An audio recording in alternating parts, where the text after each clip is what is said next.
ഇന്നിപ്പോൾ ഇതാ രാവിലെ മുതൽ ഉച്ച വരെയുള്ള ചെറിയൊരു ഡേ ഇൻ മൈ ലൈഫ് പോലെയാണ് കേട്ടോ കാണിക്കുന്നത്.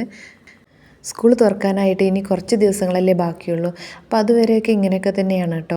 ഒരു പ്ലാനിങ്ങും ഇല്ലാതെ നമ്മൾ വൈകി എണീറ്റിട്ട് അടുക്കളയിൽ കയറില്ലേ, അതുപോലത്തെ ഒരു ദിവസമാണ് കേട്ടോ ഇന്ന്. അപ്പോൾ ഇന്ന് നമുക്കിവിടെ ഓട്ടടയാണ്. ഓട്ടട നമ്മൾ ഈ മലപ്പുറം ഭാഗത്തൊക്കെ ഈ ഒരു അപ്പത്തിന് ഓട്ടട എന്നാണ് കേട്ടോ പറയാറ്. ഓട്ടടയും ചമ്മന്തിയാണ്, പിന്നെ ഇന്നലത്തെ കുറച്ച് കടലക്കറിയും ഉണ്ട്. അപ്പോൾ ഇന്ന് ബ്രേക്ക്ഫാസ്റ്റിന് ഇതാണ്.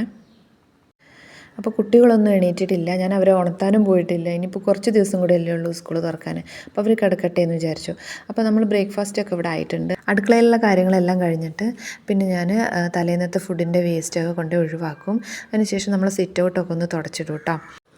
സ്കൂൾ തുറക്കാൻ ഇനി ഒരു 2 ആഴ്ചയൊക്കെ അല്ലേ ഉള്ളൂ. അപ്പോൾ മക്കളും തന്നെ അവർക്ക് ആവശ്യത്തിന് ഉറക്കമൊക്കെ കഴിഞ്ഞിട്ടാണ് എണീക്കുന്നത്. ഇനിയുള്ള ഈ 2 ആഴ്ച ഉണ്ടല്ലോ, അത് ഇനി അവരെ പഴയ റൂട്ടീനിലേക്ക് തിരിച്ചു കൊണ്ടുവരാനുള്ളൊരു സമയമൊക്കെ ആക്കിയെടുക്കണം. നേരത്തെ എഴുന്നേൽപ്പിക്കണം, വൈകുന്നേരം പഠിപ്പിക്കാതിരിക്കണം, അങ്ങനെയെല്ലാം ചെയ്ത് ഇനി സ്കൂൾ തുറക്കുമ്പോഴേക്കും ഇനി അവരെ പഴയ പോലെ തന്നെ ആക്കിയെടുക്കണം, അല്ലെങ്കിൽ പെട്ടെന്നൊരു മടുപ്പ് വരും. അപ്പോൾ ഇതാ നമ്മൾ ചായ എല്ലാം ഉണ്ടാക്കിയിട്ടുണ്ട്. അപ്പോൾ ഇനി ബ്രേക്ക്ഫാസ്റ്റ് കഴിക്കുകയാണ് കേട്ടോ.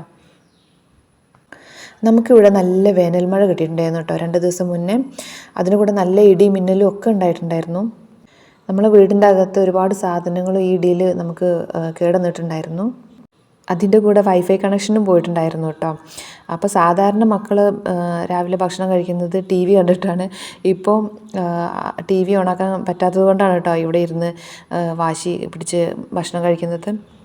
നമ്മളുണ്ടല്ലോ ഈ വീട് പണിയുന്ന സമയത്ത് ഡൈനിങ് ഹാളിൽ നമ്മൾ ടി വി വെക്കേണ്ട എന്നൊരു തീരുമാനം എടുത്തിട്ടുണ്ടായിരുന്നു. കാരണം ഭക്ഷണം കഴിക്കുന്ന സമയത്ത് ടി വി കണ്ട് കഴിക്കേണ്ട, സംസാരിച്ചിട്ട് കഴിക്കുക എന്നുള്ളൊരിതിൽ തീരുമാനത്തിലായിരുന്നു. പക്ഷേ ഇപ്പോൾ എന്താണെന്ന് വെച്ചിട്ടുണ്ടെങ്കിൽ മക്കൾ പ്ലേറ്റിൽ ഫുഡൊക്കെ എടുത്തിട്ട് ടി വിയുടെ മുന്നിൽ പോയിരുന്നിട്ടാണ് ഭക്ഷണം കഴിക്കുന്നത്. ഗസ്റ്റ് എല്ലാം ഉള്ള സമയത്ത് മാത്രം ടേബിളിലിരുന്ന് കഴിക്കും, അല്ലാത്ത സമയത്തെല്ലാം ടി വിയുടെ മുന്നിലിരുന്ന് ഇതവിടെ ലിവിങ്ങിൽ ഇരുന്നിട്ട് നിലത്തിരുന്ന് കഴിക്കും.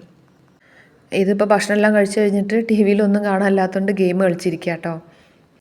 അപ്പോൾ രാവിലത്തെ എല്ലാം കഴിഞ്ഞ് ഇനി നമ്മൾ ഉച്ചയ്ക്കുള്ള ഭക്ഷണത്തിനുള്ള തയ്യാറെടുപ്പിലാണ്. ഇതിപ്പോൾ ഞാൻ സിമ്പിളായിട്ട് ഒരു പച്ചമാങ്ങ ചെമ്മീൻ കറിയാണ് കേട്ടോ ഉണ്ടാക്കുന്നത്. നമുക്കിവിടെ കുറേ പച്ചമാങ്ങ കിട്ടിയിട്ടുണ്ട്. അപ്പോൾ അത് വെച്ചിട്ട് ഒരു സിമ്പിളായിട്ടുള്ളൊരു കറിയാണ് ഞാൻ ഉണ്ടാക്കാൻ പോകുന്നത്.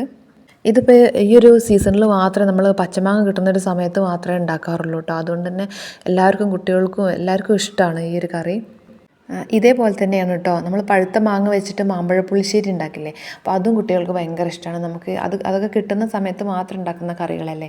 അപ്പം വല്ലപ്പോഴും കിട്ടുമ്പോൾ ഭയങ്കര ഇഷ്ടമാണ് അതൊക്കെ. സാധാരണ എല്ലാവരും ഉണ്ടാക്കുന്നൊരു ടൈപ്പ് കറി തന്നെ ആയിരിക്കും. ഞാനിങ്ങനെയാണ് ഉണ്ടാക്കാറ്. വെന്തതിന് ശേഷം നമ്മൾ ജീരകവും ചുവന്നുള്ളിയും ചേർത്തിട്ടുള്ള തേങ്ങേൻ്റെ അരപ്പാണ് ചേർക്കുന്നത്. ഇനി നമ്മൾ ഒഴിച്ച തേങ്ങയും വെള്ളവും എല്ലാം ഒന്ന് തിളച്ചതിന് ശേഷം നമ്മൾ വറവ് ചേർത്ത് വാങ്ങി വയ്ക്കുക.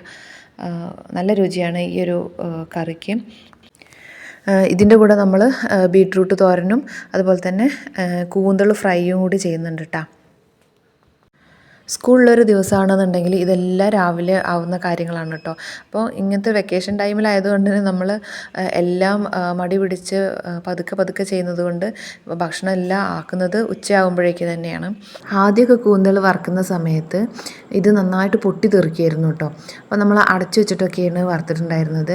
ഇപ്പോൾ നമ്മളത് സിമ്മിലാക്കി വെച്ച് കൊടുത്തിട്ട് മീൻ ഇട്ടിട്ടുണ്ടെങ്കിൽ അത് ഒരു കുഴപ്പമില്ലാതെ പൊട്ടി തെറിക്കൊന്നുമില്ലാതെ ഫ്രൈ ആയിട്ട് കിട്ടും.